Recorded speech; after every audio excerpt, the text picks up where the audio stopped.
Hello guys. आज हम लेके आए क्लास 9th का lesson number 1, matter in our surrounding. देखिए, मैटर क्या होता है। सबसे पहला क्वेश्चन जो आता है ये वैसे हम बात करें तो ये जो साइंस है, हमारी साइंस का केमिस्ट्री वाला पार्ट है। ठीक है।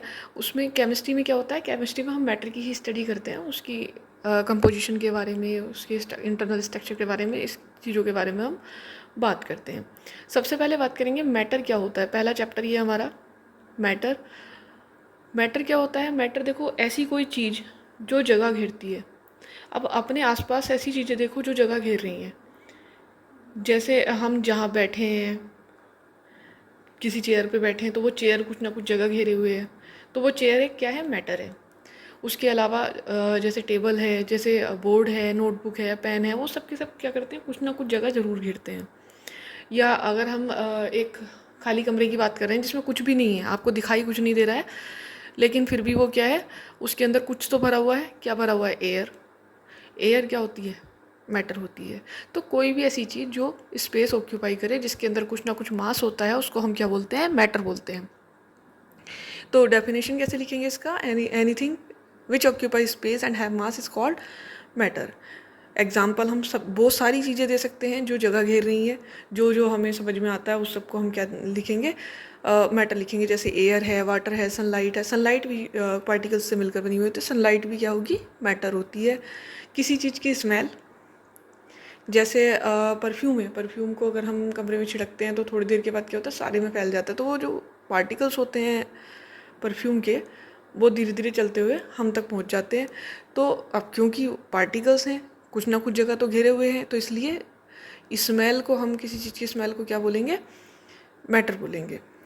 कॉटन है, वाटर है ना, ये सारी चीज़ें किस में आएंगी, मैटर में।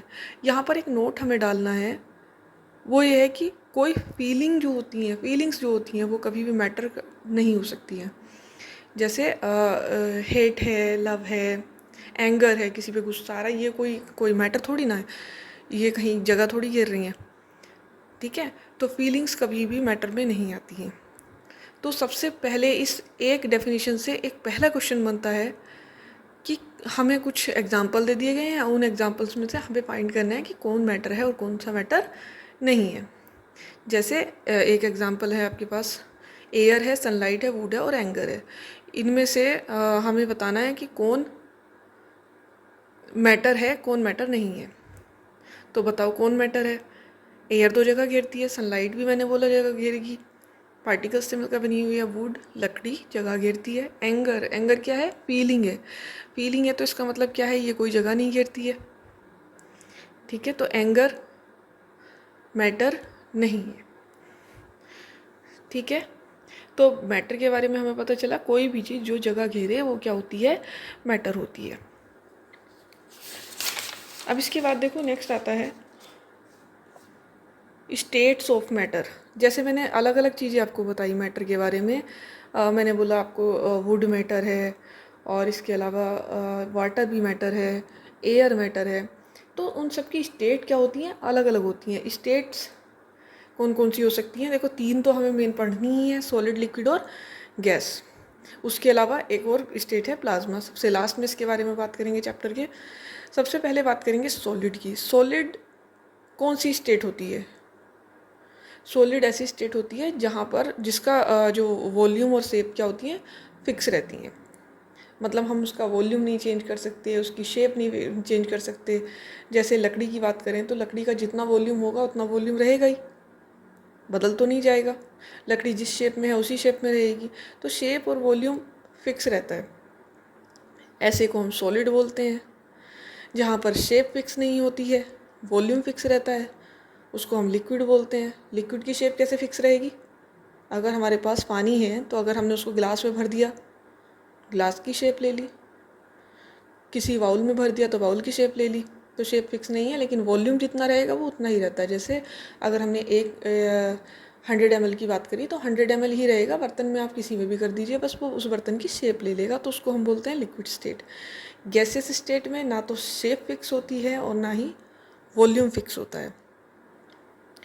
ठीक है। ऐसे ऐसी स्टेट को हम क्या बोलते हैं, गैस। जैसे एयर है, जिस जगह में भरी हुई होगी उसी जगह का वॉल्यूम भी ऑक्यूपाई करेगी और उसी जगह की शेप भी ऑक्यूपाई करेगी। ठीक है, तो इसी बेस पर हम इनको कैटेगराइज कर लेते हैं सॉलिड, लिक्विड और गैस को। शेप, वॉल्यूम, इसके अलावा और क्या हो सकता है, कंप्रेसिबिलिटी हो सकती है। कंप्रेसिबिलिटी देखो, सॉलिड में तो कंप्रेसिबिलिटी नहीं होगी। रीज़न उसका ये है कि सॉलिड के जो पार्टिकल्स होते हैं वो बहुत पास पास होते हैं। जैसे हम पार्टिकल्स की बात करें, बहुत पास पास पैक्ड हैं ये। अब जब इनके बीच में जगह ही नहीं है तो हम इनको कंप्रेस कैसे कर सकते हैं? कंप्रेस नहीं कर सकते हैं। जो लिक्विड हैं उनमें पार्टिकल्स थोड़े दूर दूर होते हैं, तो इसलिए वो लो कंप्रेसिबल है। कंप्रेसिबल है लेकिन बहुत कम कंप्रेसिबल है। ठीक है, गैसेस सबसे ज़्यादा कंप्रेसिबल होती हैं, क्योंकि गैसेस के जो पार्टिकल्स होते हैं, जिन पार्टिकल्स से मिलकर गैस बनी हुई है, उनके बीच में बहुत स्पेस होता है। वो पार्टिकल्स दूर दूर होते हैं, लूजली पैक्ड हैं। अब जब जगह ज़्यादा है तो उसको हम कंप्रेस कर सकते हैं, उनके बीच की जो एयर है उसको हम दबा सकते हैं। ठीक है, तो किस में कंप्रेसिबिलिटी सबसे ज़्यादा? गैसेस में, उससे कम लिक्विड में, और सॉलिड में बहुत कम, ना के बराबर। मतलब हम इसको नॉन कंप्रेसिबल बोलेंगे सॉलिड को। एक आता है रिजिडिटी। रिजिडिटी देखो ऐसी प्रॉपर्टी होती है जब हम किसी भी मैटर की स्टेट चेंज कर रहे हैं, या सॉरी शेप चेंज कर रहे हैं।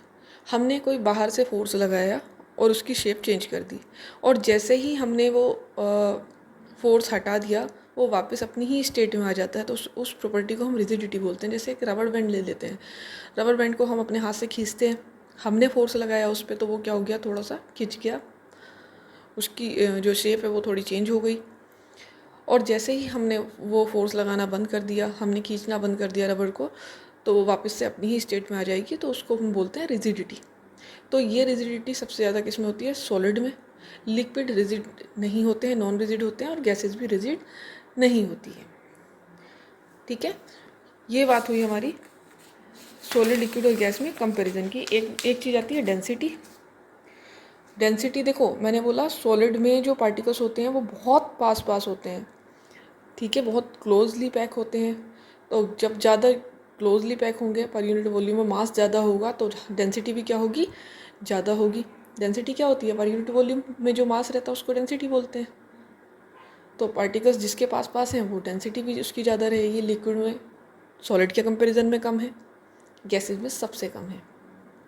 ठीक है, एक क्वेश्चन है, जैसे डेंसिटी पे बेस्ड है। हमने पानी में एक लकड़ी का टुकड़ा डाल दिया और एक लोहे का टुकड़ा डाला, तो दोनों में से अगर हम देखें बराबर बराबर नाप के हमने डाल भी दिए, तो लकड़ी का टुकड़ा तो पानी में तैर जाता है, लेकिन आयरन का टुकड़ा जो होता है, लोहे का टुकड़ा, वो क्या होगा? पानी में तैरेगा नहीं, डूब जाएगा। रीज़न क्या होता है? रीज़न है डेंसिटी। लकड़ी की जो डेंसिटी होती है वो पानी की डेंसिटी से कम रहती है, और जिसकी डेंसिटी कम वो ऊपर रहेगा। आयरन की डेंसिटी पानी की डेंसिटी से ज़्यादा होती है, इसलिए वो पानी में डूब जाता है। ये हो गया रीज़न। अब एक आती है प्रॉपर्टी हमारी kinetic energy of particles. Kinetic energy मतलब जो पार्टिकल्स के चलने की जो एनर्जी होती है। तो किसकी काइनेटिक एनर्जी ज़्यादा होगी? चल कौन सकता है? जो लूजली पैक है, जिसमें पार्टिकल्स दूर दूर हैं, वो ज़्यादा चल सकता है। तो सबसे कम जो पैक्ड हैं, सबसे ज़्यादा जो लूजली पैक्ड हैं, मतलब बहुत दूर दूर हैं पार्टिकल, वो किस में होते हैं? गैसेस में। तो गैसेस में है, इसलिए गैसेस की जो पार्टिकल्स की काइनेटिक एनर्जी होगी वो ज़्यादा होगी। उसके कंपैरिजन में जो लिक्विड होगा वो थोड़ा कम काइनेटिक एनर्जी वाले पार्टिकल होंगे। सॉलिड में जो काइनेटिक एनर्जी होगी पार्टिकल की वो बहुत कम होगी, क्योंकि उसके पार्टिकल बहुत पास पास होते हैं। ठीक है, इस तरीके से हम सॉलिड, लिक्विड और गैस में कंपैरिजन कर लेते हैं। अब इसके बाद में एक क्वेश्चन आता है, जैसे हमने पढ़ा कि जो सॉलिड होता है उसकी शेप फिक्स होती है, और शेप फिक्स रहती है, और क्या होता है? वॉल्यूम भी फिक्स रहता है। ठीक है, तो अगर हम बात करें नमक के पाउडर की, तो नमक का पाउडर तो हम जिस बर्तन में डालते हैं उसकी ही शेप में आ जाता है। तो क्या हम नमक के पाउडर को सॉलिड बोलेंगे या नहीं बोलेंगे? हम नमक के पाउडर को सॉलिड ही बोलेंगे, क्योंकि उसका सबसे छोटा पार्टिकल अगर हम देखते हैं तो सबसे छोटा पार्टिकल जो होता है वो फिक्स शेप और फिक्स वॉल्यूम का होता है। तो इस तरीके से हम इन क्वेश्चंस के आंसर लिखेंगे। ठीक है, तो उसको हम क्या बोल सकते हैं, सॉलिड ही बोलेंगे। लेकिन वो क्या है कि उस कंटेनर की शेप उन बहुत सारे पार्टिकल्स ने मिल के ली है। अकेला पार्टिकल अपनी फिक्स शेप रखता है। पार्टिकल क्योंकि सॉलिड की ही प्रॉपर्टी शो कर रहा है, इसीलिए नमक का पाउडर भी क्या है, सॉलिड ही है। ठीक है, बाकी की बातें हम करेंगे नेक्स्ट वीडियो में।